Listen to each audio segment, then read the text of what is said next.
अस्सलाम वालेकुम। Top leading Urdu के साथ मैं हूं आपका होस्ट जवाद ज़हीर अब्बासी। नाज़रीन गिरामी, आज की वीडियो में मैं आपको डॉक्टर माला अली के हवाले से मुकम्मल इन्फॉर्मेशन दूंगा। नाज़रीन गिरामी, ये डॉक्टर माला अली हैं जो कि खड़े हैं ताहिर अशरफी साहब के साथ, और ये आपको मैं इस पिक्चर में दिखाऊंगा कि डॉक्टर माला अली एक बच्ची का ट्रीटमेंट कर रहे हैं। और बच्ची का जब इन्होंने ट्रीटमेंट किया तो बच्ची को इन्होंने बोला कि बोलो अल्लाह अल्लाह, तो बच्ची ने अल्लाह बोला बाकायदा।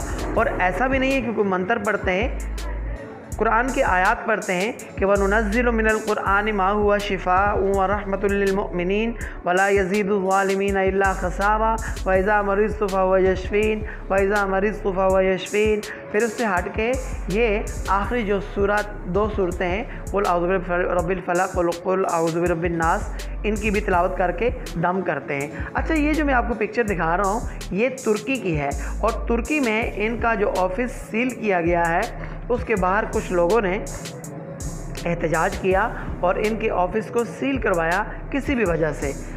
अब ये जो आप पाकिस्तान में देख रहे हैं, ये मैडम है हमारी डॉक्टर फिरदौस आशिक अवान साहिबा, उनके साथ बैठे हुए हैं। इन्हें कौन नहीं जानता, सब जानते हैं। हमारी जो है ना मशहूर वफाकी वज़ीर हैं, रही हैं, कई बार रही हैं, कम्युनिकेशन की वज़ीर इत्तलात रही हैं, और उनके साथ डॉक्टर माला अली खड़े हैं, और ये इन दिनों में पाकिस्तान के दौरे पर हैं। अच्छा, ये कैसे इंसान है? आपको पता है जो इंसान की शक्ल सूरत होती है ना, तो उसका पता बता देती है।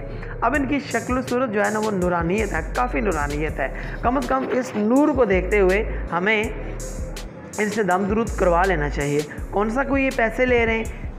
इससे पहले ये सऊदी अरबिया में भी रहे हैं, और सऊदी अरबिया में इनका ये जो शोबदाबाजी वाला सिस्टम था इसको बंद कराया गया। ये खबर नशर की BBC न्यूज़ ने। जी हाँ, BBC के ऊपर अगर आप सर्च करें तो सर्च करने के बाद आपको पता चलेगा कि इनके हवाले से कंप्लीट एक डॉक्यूमेंट्री बनाई है BBC ने कि ये कौन है, कहाँ से आए, और जो तुर्की के अंदर इनका ऑफिस बंद हुआ किस वजह से हुआ, और कुछ अरसा के लिए ये तुर्की से दूसरे मुल्क, उसका जो पड़ोसी मुल्क है जिसे अज़रबैजान के नाम से दुनिया जानती है, अज़रबैजान भी ये गए हैं, और अज़रबैजान में भी जाकर ये लोगों का ट्रीटमेंट करके आए।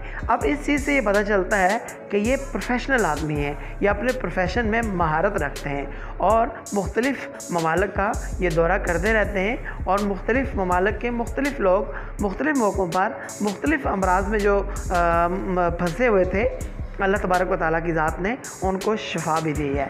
अब इन दिनों ये पाकिस्तान के दौरे पर हैं। इस चीज़ को तो आप जानते हैं, कभी ये पेशावर होते हैं, कभी खानेवाल होते हैं, कभी लाहौर होते हैं। अब जुम्मे वाले दिन ये थे कहाँ पर?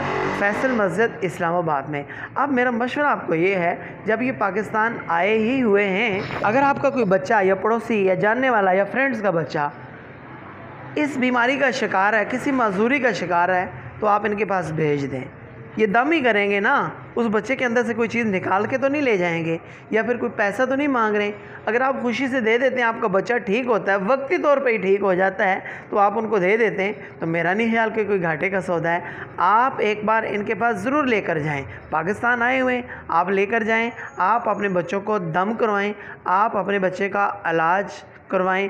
अगर अल्लाह तबारक व तआला की ज़ात इनके दम की वजह से, इनकी कुरानी आयत पढ़कर फूंकने की वजह से आपके बच्चे को शिफा दे देते हैं, तो यकीन कीजिए कि ये जो आने जाने का ये सौदा है ये घाटे में नहीं है। सो नाज़रीन गिरामी, अगर आप सब में से किसी को भी शिफा हुई हो तो मुझे ज़रूर कमेंट कीजिए, इजाज़त दीजिए और मेरे चैनल को सब्सक्राइब कीजिए। अल्लाह